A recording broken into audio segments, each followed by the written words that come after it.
Guys, അപ്പൊ നമുക്ക് ക്ലാസ്സിന് പോകാൻ റെഡി ആയാലോ?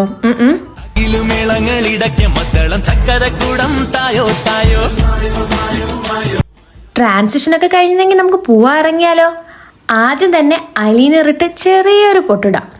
ഇനി ഈ പൊട്ട് കാണാൻ ഞാൻ സൂക്ഷ്മ കണ്ണാടി വെച്ച് നോക്കേണ്ടി വരുമോ? അടുത്ത് നമുക്ക് ലിപ്സ്റ്റിക്ക് യൂസ് ചെയ്യാം. ലിപ്സ്റ്റിക്ക് ഞാൻ അങ്ങനെ യൂസ് ചെയ്യാത്ത ഒരാളാണ്, പക്ഷെ എനിക്ക് ഈ ലിപ്സ്റ്റിക്കിൻ്റെ ഷെയ്ഡ് ഭയങ്കര ഇഷ്ടമാണ്. ഞാൻ ആദ്യമായിട്ട് കാശ് കൊടുത്ത് വാങ്ങിയ ഒരു ലിപ്സ്റ്റിക്ക് ഇതാണ്. അത് പിന്നെ കൈയൊക്കെ വെച്ചൊന്ന് അഡ്ജസ്റ്റ് ചെയ്താലേ എനിക്കത് ഓക്കെ ആവത്തുള്ളൂ. പിന്നെ ഞാൻ കയ്യിലിരുന്നത് ബ്ലഷായിട്ടൊക്കെ യൂസ് ചെയ്തിട്ട് അത് പിന്നെ തേച്ച് മാച്ച് കളയാൻ കുറേ കഷ്ടപ്പെട്ടു. പിന്നെ നമ്മുടെ മെയിൻ സാധനം, ഞാൻ ഐലൈനർ അങ്ങനെ യൂസ് ചെയ്യാറില്ല. അതുകൊണ്ട് തന്നെ എൻ്റെ ഐസ് ഹൈലൈറ്റ് ചെയ്ത് കാണിക്കാൻ വേണ്ടി മസ്കാരാസാണ് യൂസ് ചെയ്യാറ്.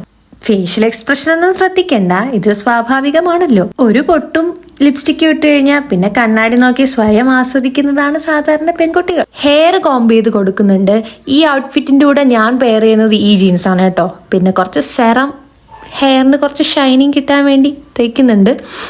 പിന്നെ മൊണാൾട്ട് എന്തൊക്കെ കാണിച്ചു കൊടുക്കുന്നു എനിക്ക് തന്നെ അറിയത്തില്ല.